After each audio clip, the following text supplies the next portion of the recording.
விக்ரமாதித்யன் வேதாளத்தை தோளில் சுமந்து காட்டு வழியாக நடந்து கொண்டிருந்தார். அப்போது வேதாளம் சிரித்தபடி சொன்னான், மன்னா கேள், ஒரு நாட்டில் அறிவாளியான மன்னர் ஒருவர் இருந்தார். ஆனால் அவருடைய சீடன் மிகவும் முட்டாள்தனமாக இருந்தான்.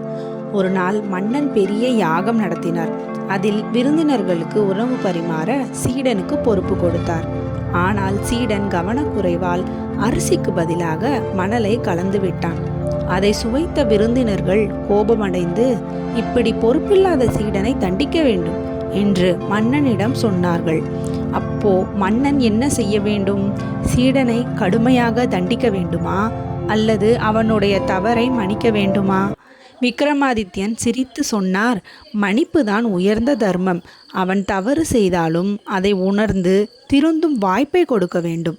தண்டனை கொடுத்தால் பயம் மட்டுமே வரும், ஆனால் மன்னிப்பு கொடுத்தால் நற்பண்பு வரும். வேதாளம் சிரித்தது. சரி மன்னா, நீயே உண்மை சொன்னாய். மன்னிப்பு தான் பெரிய புண்ணியம் என்று சொல்லி பறந்து மீண்டும் மரத்துக்கு சென்று விட்டான்.